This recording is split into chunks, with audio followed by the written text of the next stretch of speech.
उंगली मत कर, जाग गया तो। आज के टाइम में हीरो कौन है? Arvind Kejriwal, common man.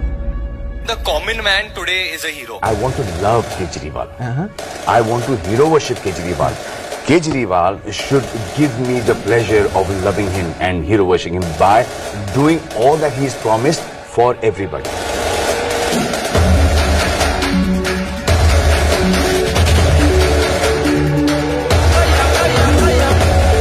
जो वोटर है दिल्ली का, उसने इस चीज को चुना है। इस माहौल में जिसमें कि बहुत सारी चीजें होती हैं, इलेक्शन के माहौल में बहुत सारी चीजें होती हैं, जातिवाद भी होती है, पैसा भी होता है, क्रिमिनलाइजेशन भी होता है, तरह तरह की चीजें घूमती हैं एक इलेक्शन में। उस सब के बीच में से उन्होंने ये चुना है कि हम जिस चीज में हमको उम्मीद है हम उसके साथ जाएं, और ये बहुत बड़ी बात है। मैं यहाँ गर्व के साथ सीना ठोक के कह सकता हूँ कि आम आदमी पार्टी ने ऐसा काम किया है दिल्ली में जो कि किसी पार्टी ने जब से भारत आजाद हुआ है तब से किसी पार्टी ने ऐसा काम नहीं किया। केजरीवाल जैसे सोच, आम आदमी पार्टी जैसे सोच इस देश को चाहिए। इसलिए आए, देश के बारे में सोचते हैं, आम आदमी के बारे में सोचते हैं, उनका पढ़ाई के बारे में सोचते हैं, उनका हेल्थ के बारे में सोचते हैं।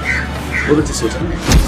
I think a very big initiative and congratulations to Honorable CM taking such a responsibility.